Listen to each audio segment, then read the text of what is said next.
we are going to hear from 4 friends of Father Thomas sharing their memories. I'm going to begin by introducing Pat Johnson, and she will introduce the rest of the group. So Pat was born Patricia Eileen Reagan. No, she was born to Patricia Eileen Reagan and George Neil Stewart, raised Catholic in a small town where family and extended family were of primary importance. She was the oldest of 6 children. She married Bob Johnson, and they are the parents of 9 children, grandparents of 13, and great-grandparents of 15. Pat and Bob moved to Lama Foundation in 1982 and were only there 2 months when they met Father Thomas, who became Pat's teacher. She was the Lama liaison for 2 intensive retreats that Father Thomas led at Lama in 1983 and 84. She had the privilege in January and February of 1984 to leave the Lama Foundation for 3 weeks to serve an experimental retreat of 9 weeks at St. Benedict's Monastery in Snowmass. This extended an in-depth time at the monastery led for Bob and Pat and their children, Sarah and Matthew, to move to Snowmass in 1984 in the fall. That began the Snowmass retreats. From 1984 on, Pat has been serving retreats at the monastery and elsewhere. So with great joy, I think many of us have met Pat at these retreats, and now we get to meet her here on Zoom. Pat. So now I would like to introduce my beloved friend, Father Carl Arico. And he sent a bio in. And the thing that really impressed me was his last statement, rather than his first few statements about who he is and what he had done. His last statement was, and this is who Carl is.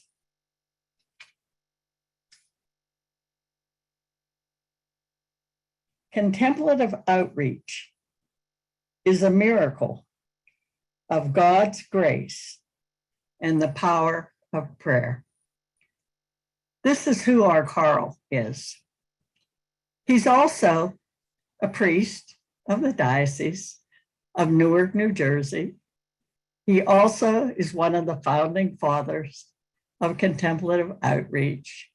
He also served in many capacities, including vice president of Contemplative Outreach. And most of all, he's been practicing centering prayer since 1975. So perhaps longer than any of us, since I didn't start until 1983, and I'm not sure when Marie started. Marie didn't send in a bio, but I can say about Marie that she came to us on retreat one January and landed there for her 50th birthday and had been serving in family dynamics for years in Iowa and had been traveling around doing her magic, which is indeed magic, and for years has been working with the volunteers. And if we ever want to remember anything, we go to Marie. She's a memory that is just absolutely incredible. So I am now going to turn it over to Carl, and he's going to, like the rest of us. Oh no, I think we're going to do Gilbert first, right? correct? Okay. Yeah. Gilberto, who was on our board of trustees and is just this unbelievable, he's this joy boy, I call him. He just brings joy. He's just an amazing human being. And he's worked in Cuba for years and years, although he, I think, was born in Mississippi and spent years in the Dominican Republic. And Gilberto spent time in Spencer at St. Joseph's Abbey this summer, and is now walking the Camino. So he sent us a recording as well as a great picture. So here's Gilberto. I first met Father Thomas Keating in 1985, when as a Vincentian seminarian, I was studying theology at St. Thomas Seminary in Denver. Another seminarian and I had planned to make a private retreat at the monastery in Snowmass. When we arrived, we were greeted by Father Thomas, who was the guest master. After helping us get settled at the farmhouse and explaining to us the schedule of prayer at the monastery, he asked us if we were interested in learning centering prayer. We responded that we were both very interested and would be grateful to learn it from him. And Father Thomas graciously agreed to come down to the farmhouse every afternoon and share with us the method and the experience of centering prayer. And he invited us to continue the practice of the prayer after our retreat had ended. Our paths crossed again 16 years later in the Dominican Republic. For the first time, the annual conference of Contemplative Outreach was held outside the United States. Thomas also gave several talks to a packed auditorium in Santo Domingo the weekend before the conference. I received a special gift in one of his talks as he spoke of losing the self as the fixed point of reference, as being part of the contemplative journey. I experienced an existential sense of dread as Thomas shared his understanding of Jesus' wisdom saying, "Whoever seeks to preserve his life will lose it, but whoever loses it will save it." I still get butterflies in my stomach when I think about it. Since 2003, I have been assigned to mission work in Havana, Cuba.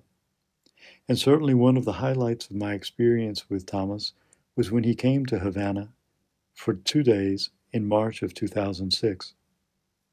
Each evening he spoke to a crowd of some 300 people as he shared with us the experience and the background of centering prayer. To lead 300 Cubans into an experience of silent prayer for 20 minutes was a miracle at least as great as God's parting of the Red Sea in Exodus. St. Augustine proposed that to love another in the truest sense of the word is to desire for them the experience of God's love, and then to lead them to it. The driving passion of Thomas Keating's life was to share with others the experience of God's love in the contemplative journey that is life. He knew that he couldn't accomplish this mission by himself, and so he began Contemplative Outreach to form and support others, especially lay people, in this process of transformation in Christ. Thomas desired that for us, and he led us to it.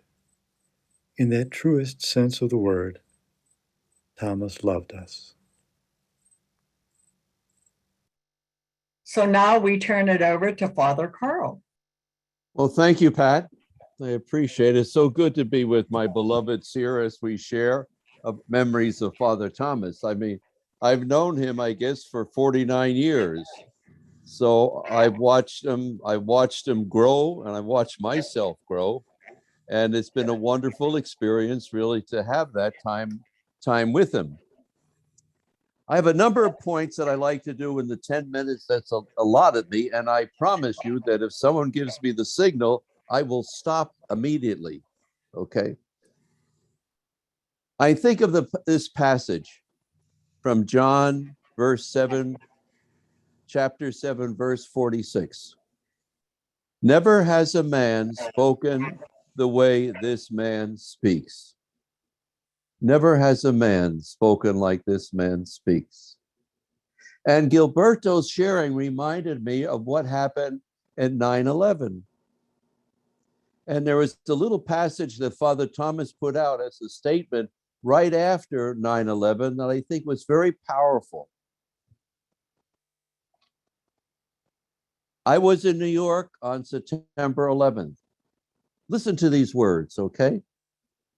Some wounds are so deep, there can be no immediate relief, no comfort.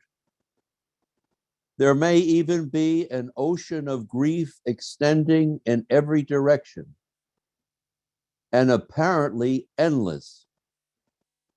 In some ways, all suffering is in God. Thus, our pain is God's pain. And that means that in due time, it will become, notice, in due time, it will become life-giving and healing in the very measure of its intensity. Listening to the Spirit in silent prayer is key to knowing what to do. Action is more effective when it comes from that place. Now, here's the drama for me.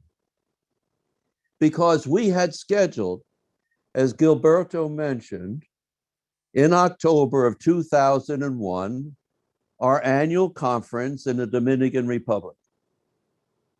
The people in the Dominican Republic were already anticipating Thomas because 1 month before he arrived in October, they had talked to Patrica, whose husband owned Presidente Beer, and had convinced him that it would be a good idea to use all the billboards that were there in Dominican Republic. You can take that slide down. You came on too quickly now. Thank you. Okay. And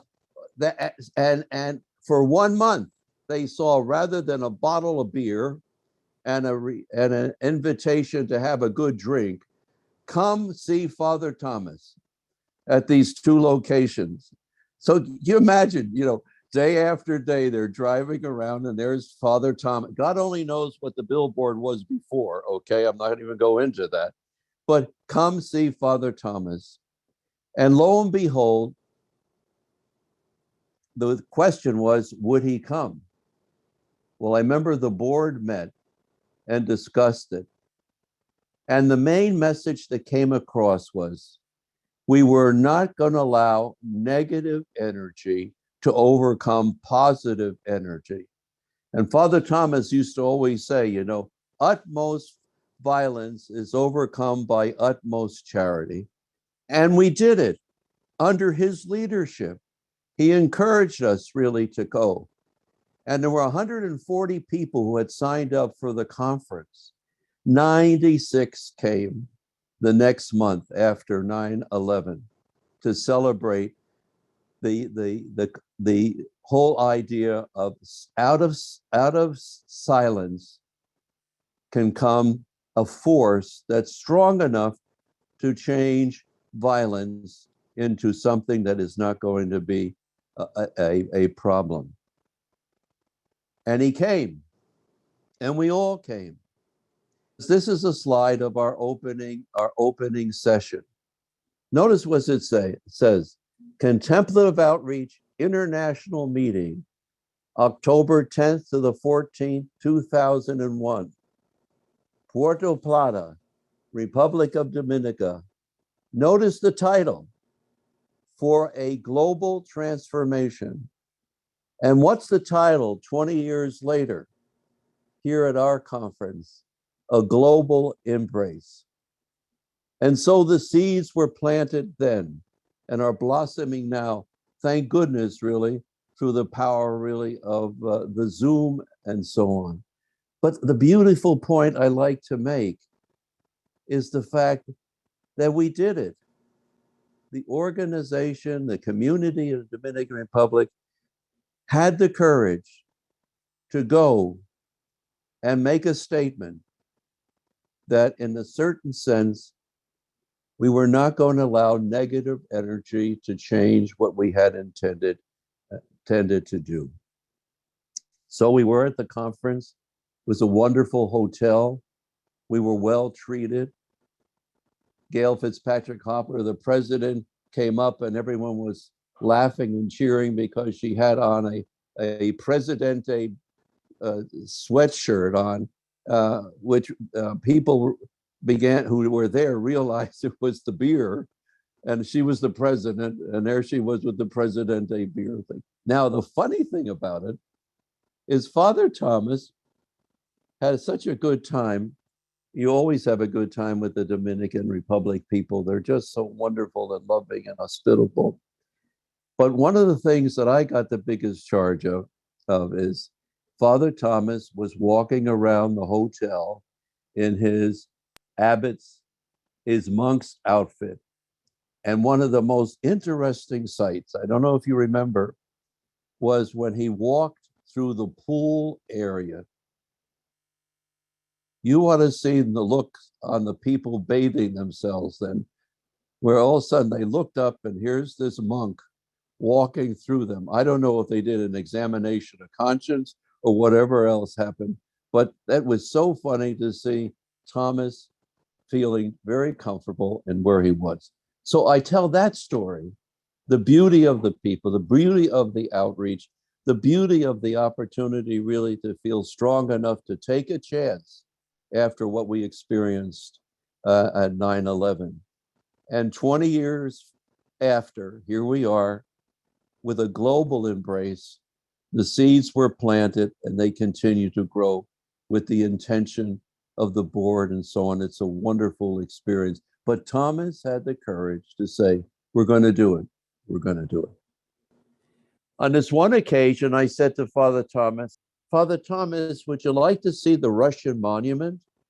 And he said, what Russian monument? I said, the Russians gave us a gift in 2006 of a teardrop as a sign of solidarity with us in the fight against terrorism. Where is it? I said, it's in Bayonne. He said, why is it in Bayonne? I said, because New York didn't want it, Jersey City didn't want it, and Bayonne said, we'll take it. So, and it's very beautiful. So he said to me, I said to him, would you like to see it? Well, I don't want you to go out of your way. He always does that. You know, I don't want you to go. I said, no, I'm not going out of my way. I live in Bayonne.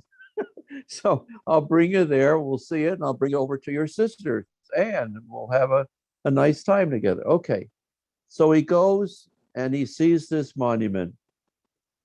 And I thought he was going to say, okay, I saw it. Let's go. And he says, could I have about 15 or 20 more minutes, please? And being that he was at 9/11, you know, that memory was there. It's right by the water. Beyond it is the New York Bay, and across is Brooklyn. And the concept of the artist was they called it the Twin Towers.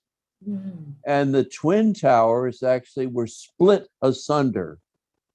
And in that split, if you would, the teardrop is there to capture the sorrow and the terror and the horror of that moment. And Thomas stayed for about 15 minutes. He loved art. And actually, I literally saw him crying. And it said two things to me: his humanity, his making time, even though he wanted to get over to his sisters, and his love of art as an expression of what we experience as human beings. Now, on a more personal level, in 1983, I was at the Lama for the first retreat that Father Thomas put together. Gail Fitzpatrick Hopper was there, David Furnett was there, Bill Sheen was there, Mary Mrzowski was there, and we were so well taken care of by Pat Johnson, who was on the staff at that particular time, taking good care of us. Now, I was getting ready for this retreat, 15 days, and we were going to do intensive centering prayer. And I remember everybody who I was with and knew, was praying in a lotus position. Now, I'm a Catholic priest. I had to maintain Catholicism, I couldn't weaken in any way. I was training myself to go into a lotus position, sitting on the floor for prayer. I got a prayer bench because I couldn't do it the real way, tucked it under my butt, and I was going to be with the big guys and the big gals at this retreat. So day 1 goes by.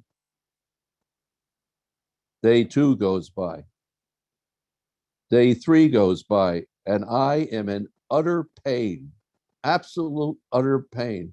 But I was going to hang in there, God forbid if I got up and sat on a chair. Nobody else was doing it. So I go into Father Thomas and I tell him this old story, Thomas is listening to me with his little smile and everything else. And he comes with a brilliant solution. He goes, "Why don't you sit on a chair?" Why, I can't sit on a chair. Nobody is sitting on a chair. How can I sit on a chair? Why don't you stop worrying about what people are thinking? You know what's in your heart. Go sit on a chair. Well, the next session of centering prayer, yours truly gets up, brings a chair into the circle. And the accommodations were such that if you brought something different, there was an effort. Because there at the Lama, we were in our sleeping bags with kerosene lamps and everything else, outhouses and everything to go to. There's another story we're not going to go into. And so I came into the session, taking Father's advice, and I sit on the chair, mortified. We did 3 sections of 20 minutes each of centering prayer. I was mortified. What must people be thinking? Look at me here and everything else. The next session, 5 more chairs appeared in the circle. I went back to Father Thomas and I told him that. He says, well, by being yourself, you gave people the permission to be their self. And that was a wisdom statement for me. By being myself, I might give permission to other people to be their selves and be more authentic in what's going on in their lives. Thank you. Welcome. Carl, I'm laughing because I'm remembering when we all went back for the 10-year anniversary at Chrysali's house with Mary and David, and we were all looking over the 10 years, and your statement was, well, I went into the Lama Foundation for that first retreat as American cheese, and I came out as Swiss cheese. I thought that was such a great visual. Like both Carl and Marie, there's hundreds and hundreds of stories that we could tell about Thomas's humanity. But the one I chose to tell tonight is an experience that I had with Thomas that impacted me more than anything else of all the different occasions I had to witness his humanity. And there's a backstory to the story I'm going to tell. And the backstory is that the abbot of Snowmass, Joseph Boyle, and myself had been really, really concerned about the fact that the people that we were serving that were coming on retreat every single month were basically a white middle class clientele of retreatants. And we simply weren't attracting youth. We weren't attracting Black people. And I'd come down from Hermitage, a 7-day Hermitage, and had a meeting with Joseph. And Joseph and I said, okay, we were going to set an intention, knowing that intentions are very strong. We were going to set an intention to attract some Black persons to come on retreat. And about 2 weeks later, I received a phone call from a woman by the name of Marie Ruby in Pensacola, Florida. And she said that Mirabai Starr had been to her place to put on a weekend retreat, and had, when Mirabai found out that Marie Ruby was taking centering prayer into the prisons to an all-Black population and was heavily involved with a halfway house run by Willie Mae Dixon for women getting out of prison to live in and have their children there. And part of the structure of the halfway house, Pathways for Change, was that the women were doing centering prayer. And that was because of Marie Ruby's influence. So when Mirabai heard about Marie's interest in centering prayer and how she was fostering it, not only in the prison, but in this Pathways for Change, this halfway house, Mirabai said, well, you should get in touch with Pat Johnson. Mirabai had lived at the Lama Foundation as a teenager, as a 14-year-old with our daughter, Beth Ann, who was a 14-year-old. So I get this phone call from Marie Ruby, and she told me that Mirabai had said, why don't you ask Pat and Thomas to come do an intro to your group?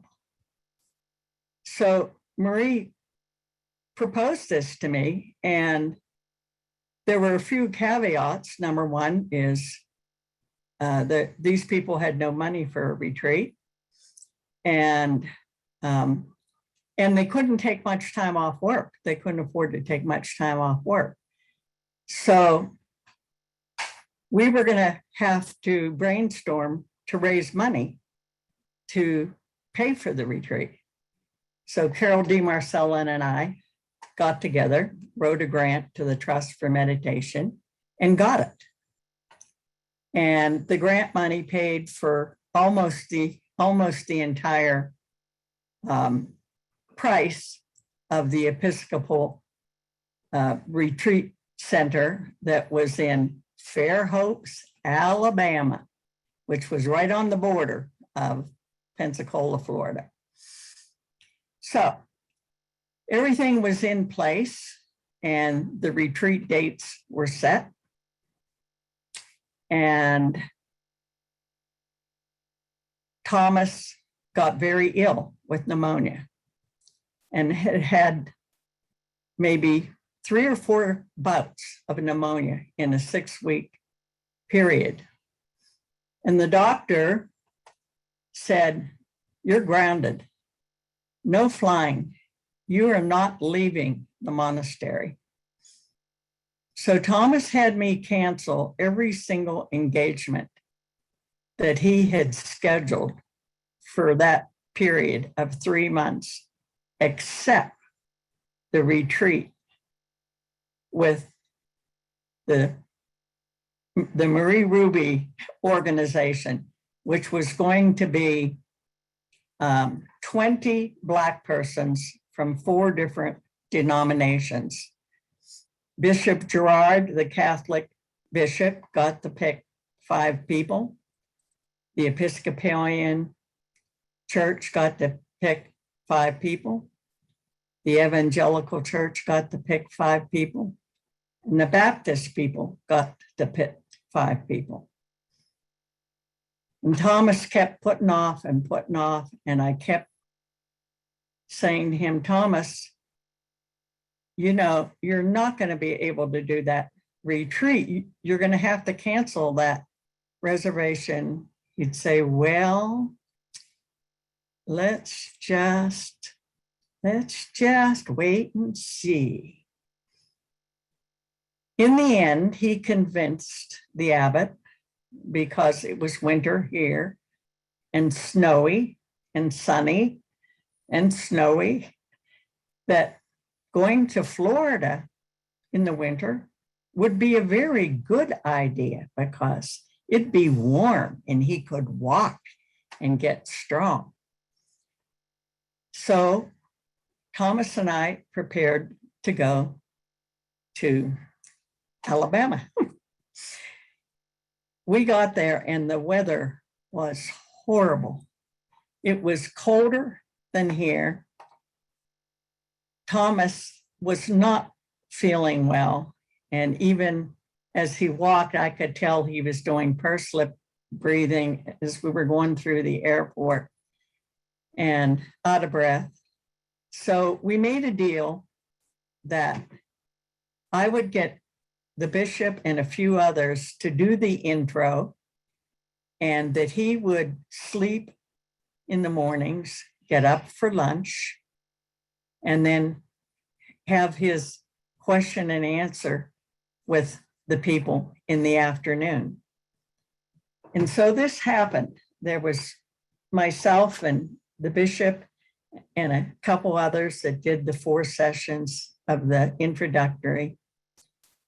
And it was just an amazing time to see how need determines function and how everyone just pulled together and pulled this thing off. And Marie Ruby and Thomas and I were the only white-skinned people in the place.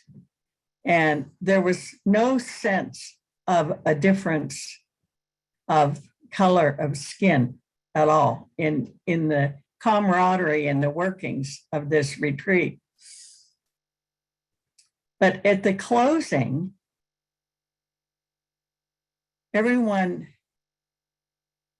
if you've been at closings of retreats, everyone is expressing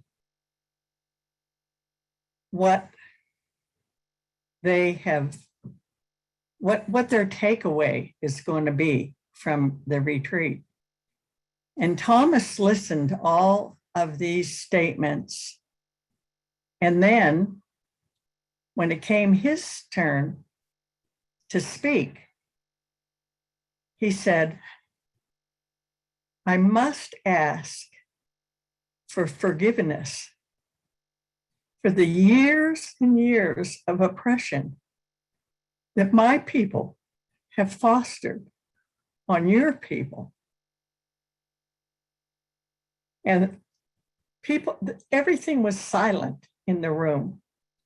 And then one woman got up, crossed the room, knelt on her knees in front of Thomas and sang this gospel song to him. And my takeaway from that retreat was it was so much bigger than a white man asking for forgiveness. It was Thomas representing the church asking for forgiveness for the oppression. So it was twofold. It was so huge that I can never speak of this without starting to cry because of the impact it had on me. And here, as Carl pointed out in his presentation, like he said, 20 years later, and here we've had a year of Black Lives Matter. We've had George Floyd.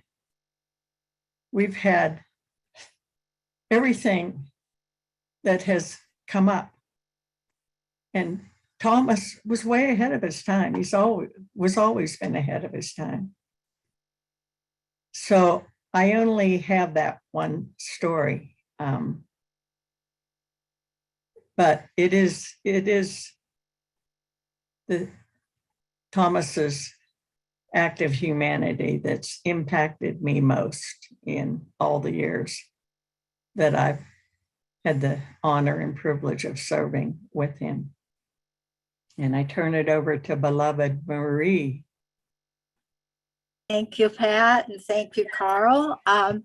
So I'm going to start out with quoting from a monk who was interviewed in the film that Thomas's nephew, Peter Jones, made of Thomas, called Thomas Keating, A Rising Tide of Silence.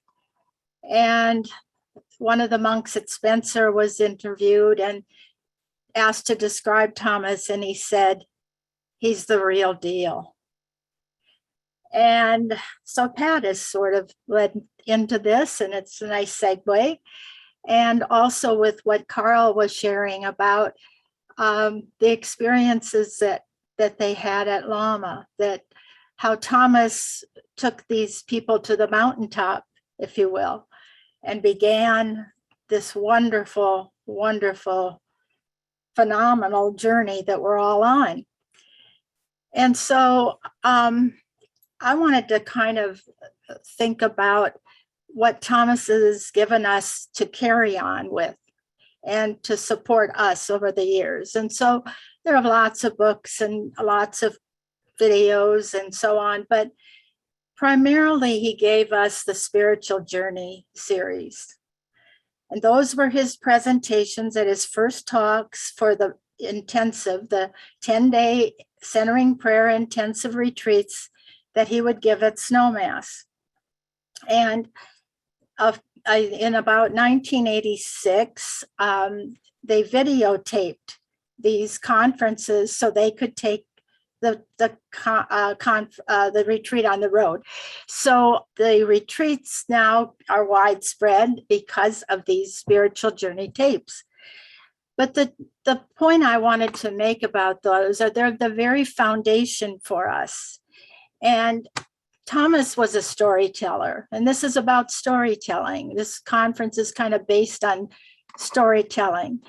And his storytelling within the Spiritual Journey tapes contains many what we would call modern day parables.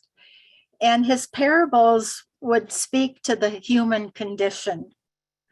And he was so in tune with the human condition, his own, and how to help all of us discover the reality of who we are and this false self we've been carrying around for all of our lives. So I really felt that something should be said in storytelling about how Thomas loved to tell stories. And he would embellish them a bit, or sometimes he would have a little humor. And when you listen to those Spiritual Journey tapes as often as some of us have over the years, you learned to anticipate the story that was coming. So you might even laugh before the story is told because you knew the outcome. But the things that I learned from Thomas that were so very important in my life were that God loves me just as I am and doesn't care about my mistakes of the past and is only really about the present moment. And I needed to hear that. I was never living in the present moment. I was a person that carried a lot of what will people think, as Carl mentioned. And I was also carrying around the feeling that I didn't measure up. So throughout that Spiritual Journey progression, if you will, you get all of these answers to all of these things that make impediments for us to be, if you will, in a better relationship with God because we didn't feel like we measured up. And I really would just call attention to the one tape that many of you who know these tapes back and forth, like several people do. Tape number 12 is one of my favorites because it's called The Four Consents. And in that last half hour of that tape, Thomas tells the story of the monk Bernie O'Shea. If you haven't watched these tapes, and if you haven't ever had the experience of a retreat with the tapes, we do have them available on our Contemplative Outreach website under our YouTube segment, and they're free. So you might want to look them up. But the Bernie story shows what Pat mentioned, that Thomas did naturally in Florida. His forgiveness, his apology. And Bernie O'Shea was already passed away when Thomas made this tape, but he really wanted to share that Thomas let the rules, that he was an abbot, and Bernie had a creative spirit. And Bernie, when Thomas was gone one day, decorated and did some things that were totally inappropriate for Thomas's view. So when Thomas came back, he made him take all of that down. But Thomas, in his heart, as he grew and as he changed, and as Carl said, we all witnessed him evolve. He understood how he had hurt Bernie so much that he needed to ask his forgiveness in this way through a story that could be shared by all of us or whoever comes along and after us even. So another example I wanted to make was that Thomas did see good in all creation and in all peoples. And he didn't hold grudges. And he suffered a lot himself over the critics over the years. But I observed him, and every time one of those came by, he quietly picked up his cross and went forward with his belief that he had the mission to pass this prayer and this contemplative journey on to all of us, especially lay people in the world. So he was a model and an example of a person that I certainly didn't measure up to his intelligence in any way or form. I didn't always understand everything the first time I heard it, or the second even, or the third even. But he gave me enough to, if you will, have a new beginning at 50. Pat said I was 50 when I made my first retreat at Snowmass in 1987. So that gives my age away. But, you know, I will just share two little examples that I think were very important that I saw him do when he would instruct people. He had a two-step process that he used a lot of the times, and I experienced it. And I'll just share two of the times I experienced it. His first step was to put the finger on the point, and then he'd take a breath, and then he'd come back and give you a little kernel of hope for the future, if it was a little bit stern in the first place. So I went on my first retreat that Pat mentioned. I went into him for an interview. He called it interviews. You got 15 minutes with him. And I sat down and I said to him, you know, Father Thomas, I was a lot more fun before I got into this thing.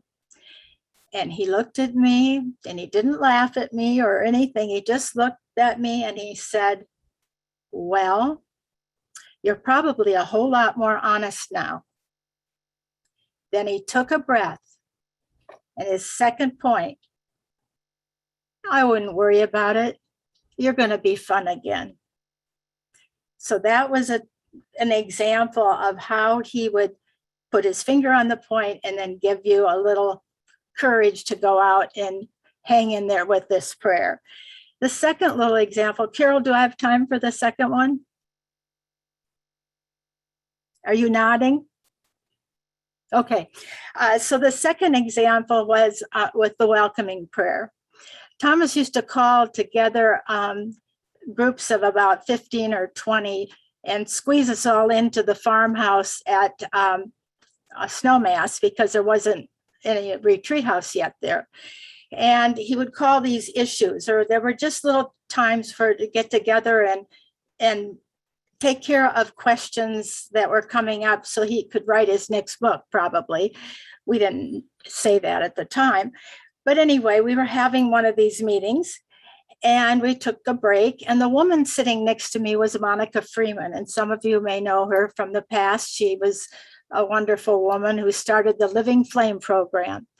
And Monica and I hadn't known each other very well. So she said to me during the break, let's take a walk. I want to get to know you better. So we went out in the backyard of this farmhouse, and there was a big boulder. I think you call them boulders in Colorado. Sometimes I just call them rocks, but a boulder. So we went out and sat on this boulder, and I started telling her about my story. And all of a sudden I choked up and I didn't have any words. I couldn't say anything. She gently reached out to me and she put her hand on my arm and just said, let's be quiet and let's welcome this. And she taught me the welcoming prayer on the spot in a moment of need. So the break is over and I go back in the farmhouse, and Thomas is standing on the front porch and he's all by himself. So I go up to him and I say, oh, Thomas, something really just happened to me that really just so surprised me. And I told him the story that I couldn't speak because I was emotionally bothered by what I was telling her.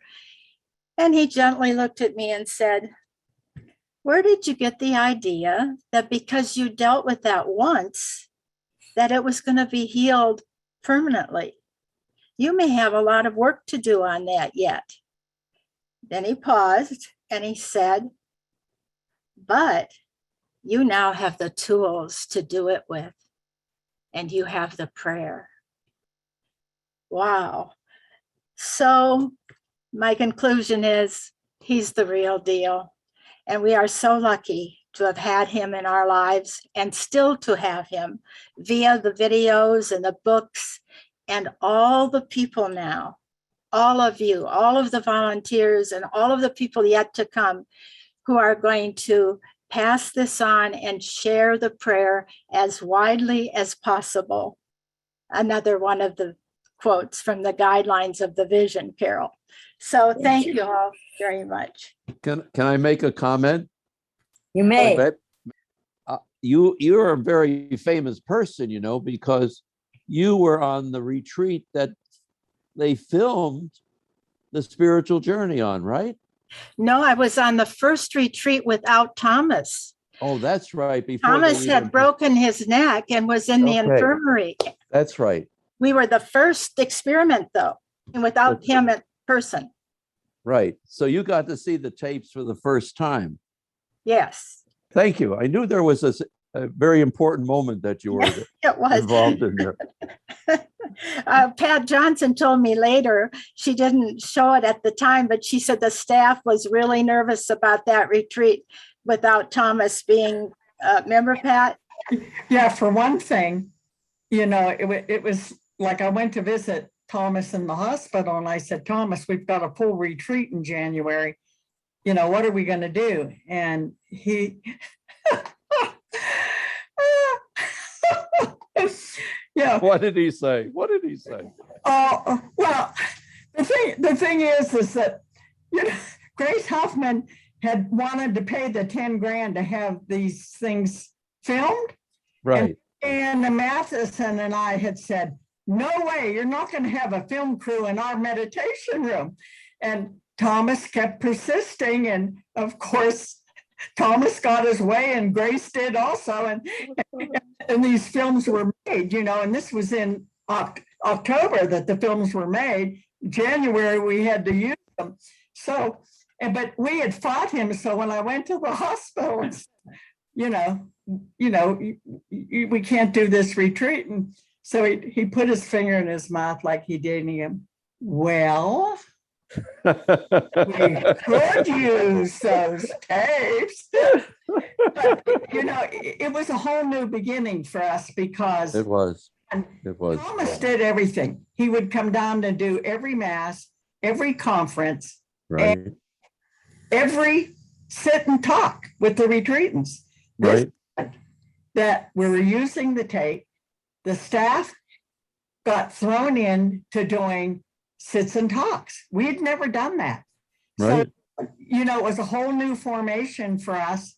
And at the end of the retreat, I said to all the retreatants, well, what do you think about tapes instead of Thomas being here? They loved it. This led to us giving 12 retreats a year. Marie, tell your story. We said, Pat, I remember this well. He Tell. came down for the closing. Abbot Joseph brought him down to the closing, and we were all sitting there, with our just mesmerized by him in our midst. And so then they go back and we have our evaluation. And so Pat asked us what we thought about having the tapes, and we all agreed, all of us, it was unanimous.